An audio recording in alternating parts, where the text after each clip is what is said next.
Syam,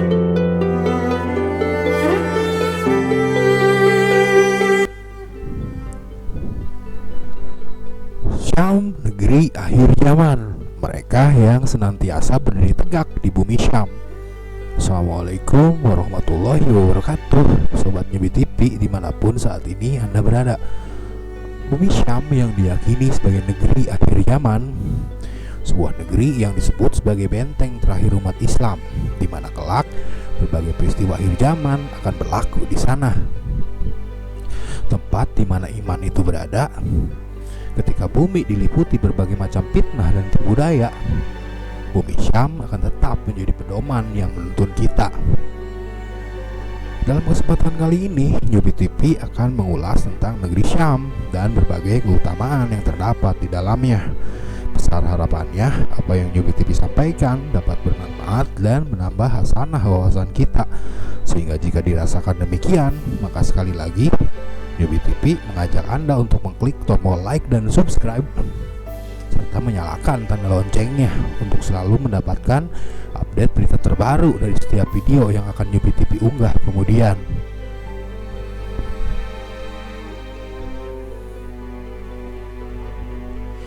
Sobat Nyebi TV, mungkin ada banyak di antara kita yang menganggap bahwa ambisi Israel hanyalah terbatas pada menguasai wilayah Palestina dan Yerusalem, sehingga kemudian kita memahami bahwa Islam di akhir zaman hanya akan menghadapi sebuah fenomena pembebasan dari Al-Quds saja dengan mengasumsikan beragam tentang sekelompok orang yang tak akan terhentikan hingga mencapai Al-Quds.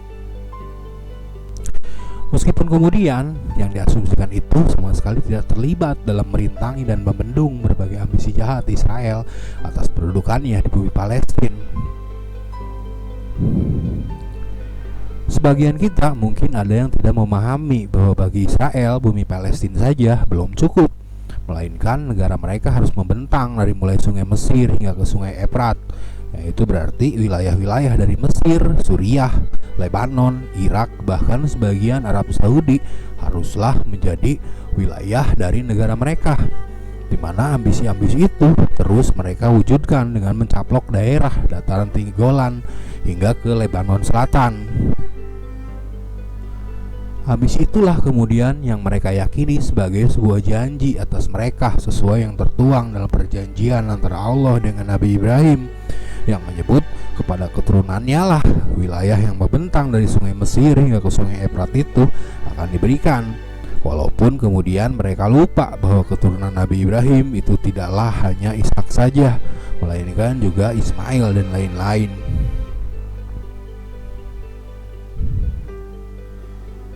Ambisi itu pula lah yang membuat negeri-negeri seperti Suriah, Lebanon, Irak, Mesir tidak pernah akan mengalami ketentraman. Negara-negara itu selalu diliputi berbagai rongrongan dan penghasutan hanya demi meruntuhkan kekuatan-kekuatan negara tersebut agar menjadi lemah dan kemudian menjadi negara boneka bagi Israel, sebelum akhirnya negara-negara itu mereka kuasai dan jadikan bagian dari negara suci mereka yang mereka yakini akan berdiri kelak bersama hadirnya Sang Al-Masih yang mereka tunggu.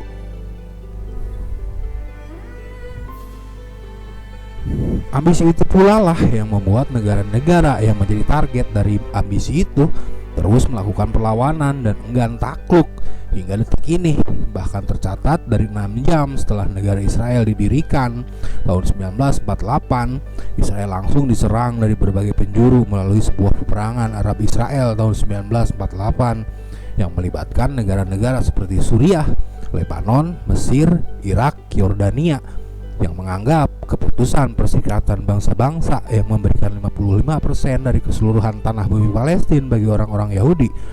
Meskipun ajaib kemudian Israel sebagai sebuah bangsa yang baru berdiri, di mana rakyatnya yang awalnya adalah warga-warga biasa yang terpencar di berbagai negara di Eropa dan baru ditarik balik, seharusnya bahkan belum mempunyai kekuatan militer, tetapi bisa selamat dan bahkan memenangi peperangan itu. Dan saya kira itu tidak mungkin terjadi tanpa bantuan para penyokong dan pembela dari Israel seperti Inggris dan terutama Amerika Serikat sebagai sekutu utama bagi Israel.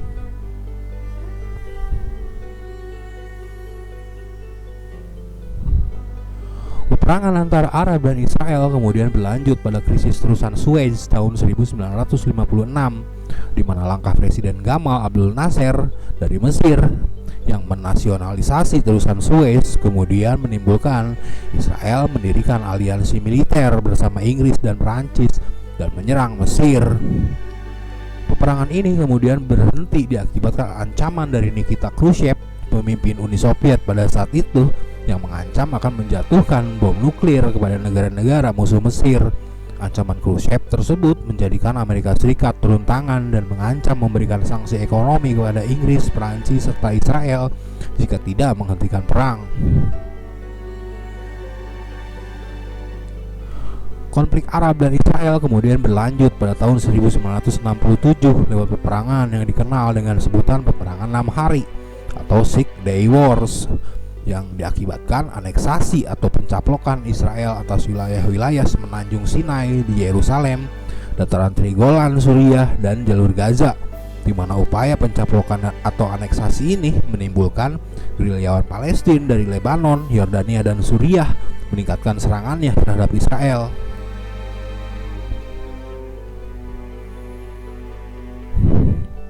Berlanjut ke peperangan Yom Kippur tahun 1973 yang lagi-lagi dipicu oleh perebutan wilayah yang diakibatkan oleh ambisi Israel mewujudkan negaranya yang harus membentang dari Sungai Mesir hingga ke Sungai Efrat tersebut, di mana Israel yang sudah menang banyak dan menguasai semenanjung Sinai, dataran tinggi Golan, serta jalur Gaza, terus tidak berhenti melancarkan ambisinya itu.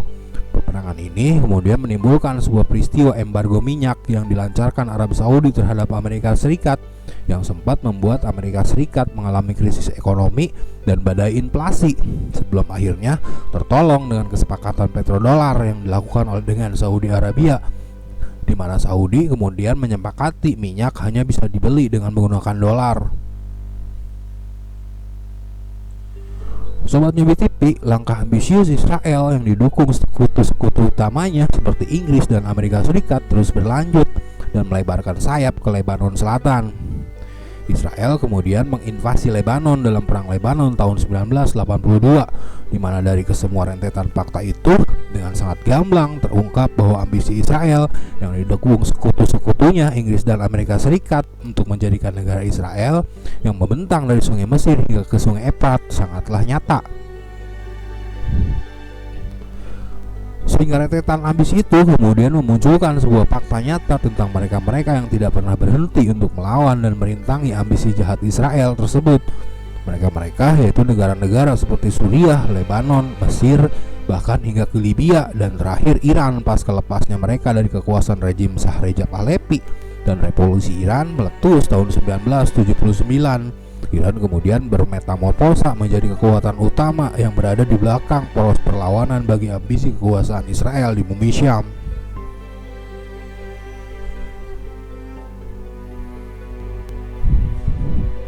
Kondisi ini pula yang mengakibatkan poros perlawanan terhadap ambisi Israel atas kekuasaannya itu terus makin menguat, dan dengan terciptanya poros-poros perlawanan seperti Hizbullah Lebanon yang dengan sangat terang-terangan mampu menggempur langsung Israel dalam peperangan Hizbullah Israel tahun 2006 yang memaksa Israel mengalami kondisi yang ketar-ketir dengan paksa kekuatan Hizbullah yang semakin kuat dan tak terkalahkan.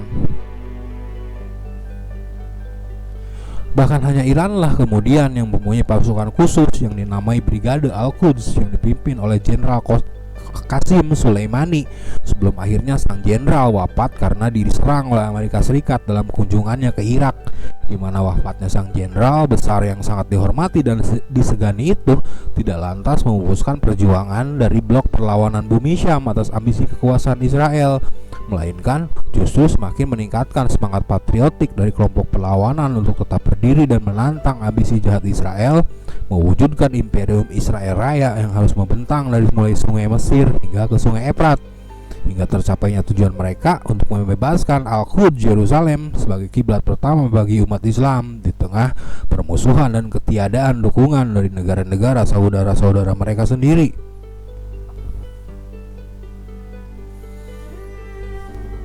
Sehingga mengutip ucapan dari Grand Mufti Suriah Syekh Ahmad Badruddin Hasan dalam konferensi ulama-ulama Mukawamah di Lebanon, Mereka Zionis melakukan semua kejahatan-kejahatan ini demi membuat kami melupakan kiblat pertama kami. Tetapi tidak, kami tidak akan pernah melupakan kiblat pertama kami, tempat di mana Al-Masih diangkat naik ke langit, tempat di mana Rasulullah diangkat naik pula menuju langit. Maka saksikanlah ya Allah, kami sudah menyampaikan. Lalu adakah mereka-mereka yang akan datang dan membebaskan Al-Quds kelak di akhir zaman? Wallahu a'lam bishawab. Terima kasih sudah menonton. Wassalamualaikum warahmatullahi wabarakatuh.